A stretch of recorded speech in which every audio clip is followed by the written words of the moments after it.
My name is Amal Nirgudkar. I'm the CEO of Patient Prism, and I'm delighted to welcome Fred Joel here at our studios.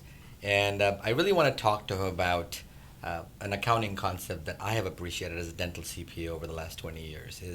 Is what happens when any business, whether it's a dental practice or anybody else, when they've met their fixed costs, what happens afterwards? And he really has a wonderful chapter in his book. And he talks about escape gravity.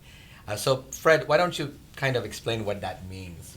Does it mean to escape gravity? Yeah, the term I use and the metaphor that I'm using is that when they launch a rocket into space, they use something like 50% of the fuel to go the first 100 miles. Okay. And then once they escape gravity, they use significantly less fuel. They will use less fuel to go all the way to the moon than they used to get out of the first 100 miles of Earth gravity. This is a metaphor for the dental practice because the dental practice is just this beautiful business model where you have a large amount of fixed costs and a small amount of variable cost. And the advantage of that, as you know, as a CPA, Sure. is that once you crack that nut, Right. the margin is huge on everything else you do. The problem is a lot of dentists are always hovering at that crack the nut and a little bit above point, so they don't experience escaping gravity to any level. But what happens is everything that you do, let's say your nut is 20,000. Sure. Once you get past that in any given month, the next 10,000, you're making 80%, 70 to 80% margin on everything you do. Absolutely. And that's an amazing thing. My business, for example, 800 Dentists, which I've run for 30 plus years, if we do another $2 or $3 million that year, our profit margin is still around 12%. No matter what, no matter how much we go up, our margins stay the same. The dentist is a whole different practice. You may have a different way of explaining it, but Absolutely. That's what happens. It's fantastic. It's once you get past the break-even point, and I think the language we use in accounting is break-even analysis, right? Yes. Cost, volume, profit analysis, where once you reach You always have the break-even most point- exciting words. In Yeah, accounting, that's right. yes. That's right.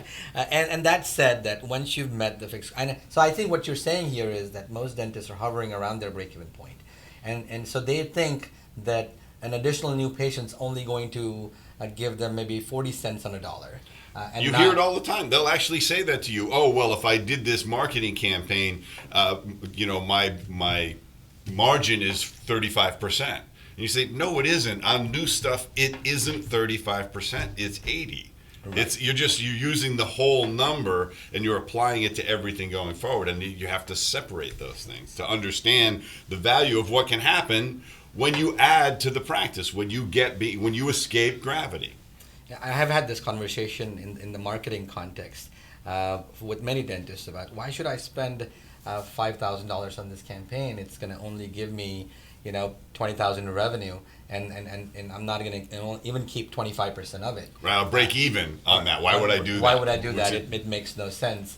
But it's important to again escape that. Even if you're right around the break-even point, it's important to go above that so that everything else that comes after. That's why it's important to invest in marketing so that you're above that point, and then everything that comes in after that is gravy.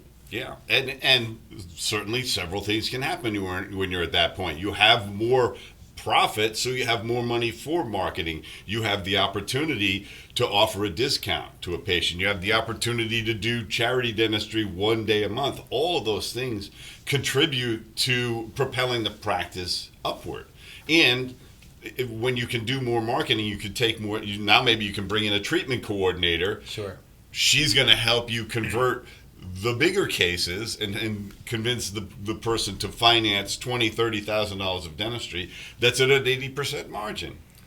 We've seen this, Fred, an amazing transformation with Patient Prism, and when we see those conversion percentages go from 50 to 80% using our software, all of a sudden the dentists find that, holy cow, I'm way more profitable now. And Where they don't know why. did that come from? How did that Yes, come? yeah. And that's one of the side effects that we've noticed of using our system is that they've escaped gravity by using a solution that allows them to get that extra patient who wants that full mouth restoration or the all on four or even a set of dentures. It doesn't matter. Sometimes one patient could make a month because again you've gone past the whatever that stratosphere, whatever that is, and really gotten very profitable. And the last thing that it contributes, which I think is really important, is it gives you an opportunity to incentivize your team and bonus your team because the money is there to do it. Because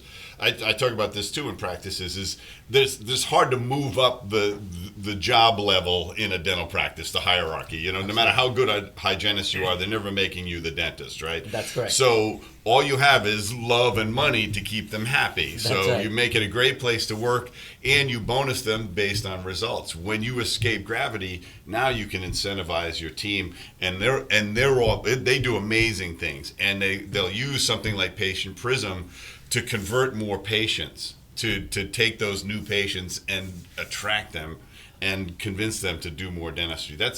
Makes a powerful difference in the practice. And it starts like a snowball effect, right? You basically escape gravity. Now you do everything that will help the practice grow, and then you incentivize people, you pay them bonuses, you hire the right people, and eventually invest in marketing, hire treatment plan coordinator, use Patient Prism to kind of get more people in the chair, and all of a sudden you have transformed that stagnated practice that you had. And you could now you have the money to invest in technology that makes you more efficient, delivers better dentistry faster, and you're staying ahead of that curve. As you say, it just snowballs.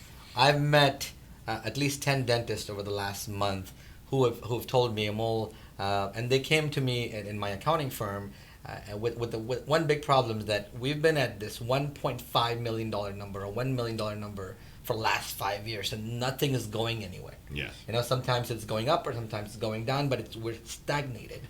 And I think that's, again, they're hanging around that number. Yeah. And unless they do something significantly different that's going to allow them to escape that, nothing's going to change. Yeah, and most of the time it comes down to converting that patient into more production, the existing patients or the new patients into more production. That's certainly what Patient Prism does. But it's such an important thing for dentists to understand this beautiful business model that they have stumbled into. Absolutely. So I hope we can help them to understand that, because it's a fantastic thing. Thank you so much, Fred.